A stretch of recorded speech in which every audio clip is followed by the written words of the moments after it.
Saudara yang terkasih, Shalom. Puji Tuhan kita diberi kesempatan untuk masuk di dalam sapaan rohani.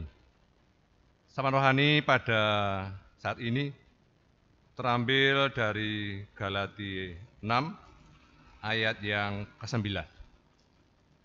Namun terlebih dahulu, mari kita bersama-sama berdoa.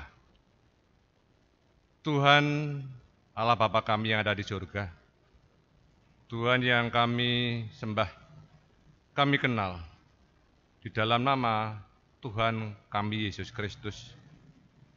Terpujilah nama-Mu kekal selamanya. Terima kasih Tuhan, berkat-Mu mengalir pada kami hingga saat ini, sampai damai sejahtera Kristus ada pada kami semuanya. Terkhusus untuk saat ini, Tuhan memanggil kami untuk merenungkan kebenaran firman Tuhan. Berkati kami semua Tuhan, di dalam nama Tuhan kami Yesus Kristus, kami berdoa. Terima kasih Tuhan, haleluya, amin. Galatia 6 ayat yang ke-9.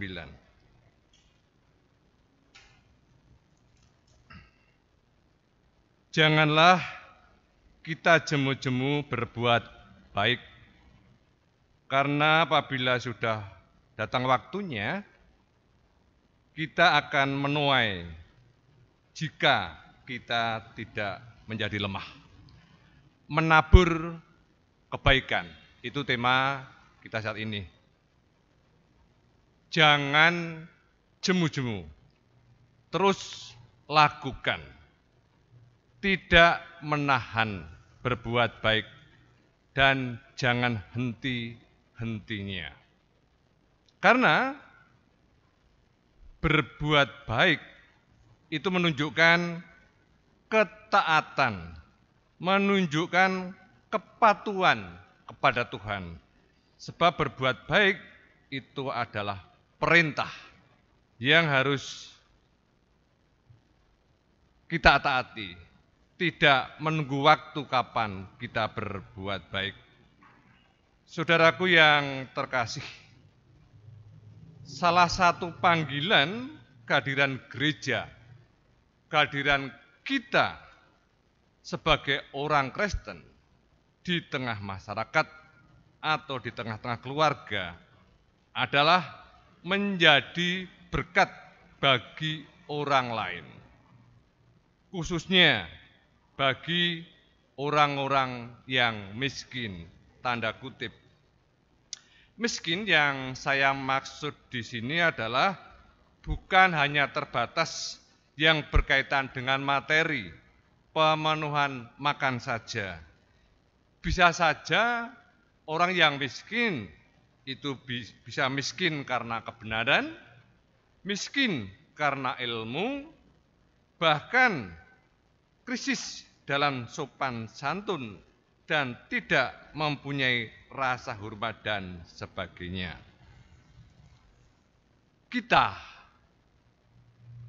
tidak memikirkan keuntungan pribadi ketika kita berbuat baik, sebab dalam hal ini tidak berkaitan dengan hak kita.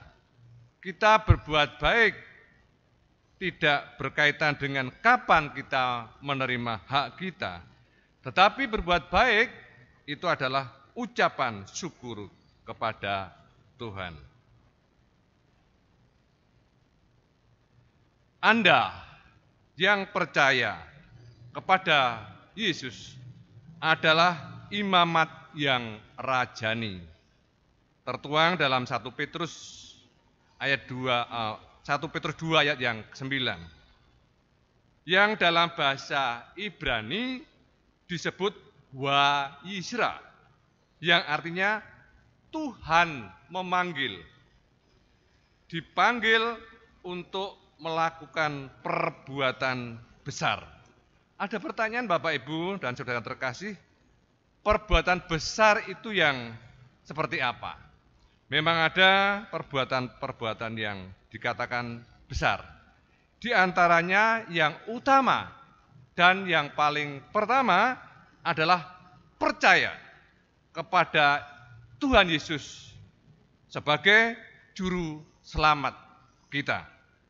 Kemudian perbuatan besar yang kedua adalah mengalahkan musuh. Siapa musuh kita? Di dalam Yakobus 4 ayat yang keempat disebutkan musuh besar kita adalah cinta akan dunia. Dan musuh besar kita yang kedua adalah mencintai diri sendiri. Tertuang dalam Amsal 16 ayat yang ke-18. Dan juga iblis itu adalah musuh besar kita. Yang tertulis pada Kisah Para Rasul 13 ayat yang ke-10. Apa yang saya sampaikan tadi sebaiknya kita lakukan di tengah-tengah masyarakat, di tengah-tengah keluarga, agar orang lain melihat apa yang kita lakukan. Tidak hanya terbatas pada iman, tidak terbatas pada yang kita amini saja. Sehingga orang lain akan tercerahkan hidupnya.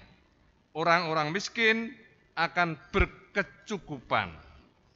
Namun, Bapak, Ibu, Saudara yang terkasih, acap kali orang Kristen terperangkap pada pemikiran memberi dan menerima.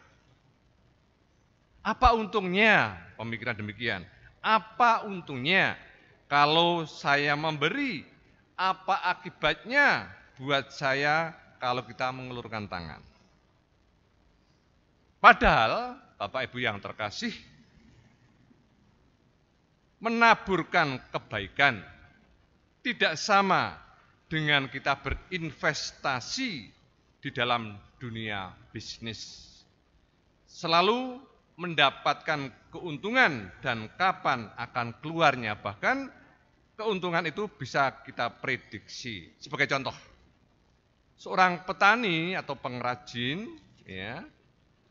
hanya butuh waktu 3 hari untuk menikmati kedelai menjadi kecambah. Atau petani akan memperkirakan 3 bulan setelah menanam bulir-bulir padi, dan akhirnya nanti akan kita tuai.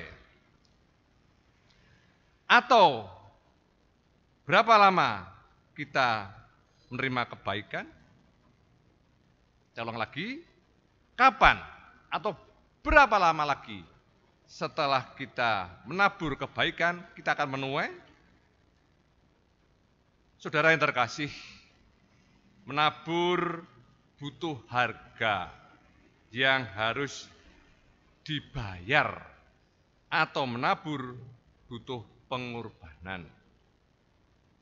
Pengorbanan waktu, materi, bahkan menanggalkan ego kita.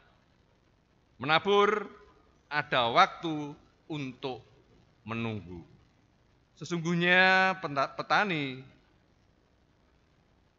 akan menerima hasilnya ketika tanahnya akan dibajak. Dan ia sabar sampai telah turun hujan musim gugur dan hujan musim semi. Kita butuh kesabaran Bapak Ibu dan ketekunan dan tidak patah arang.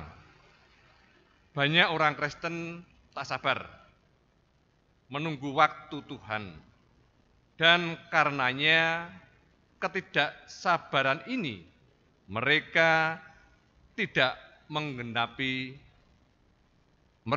mengalami penggenapan janji Tuhan. Rasul Paulus menasihatkan kepada kita semuanya, jangan jemu-jemu berbuat baik, karena Tuhan telah berbaik kepada kita semuanya. Tuhan memberkati kita semuanya.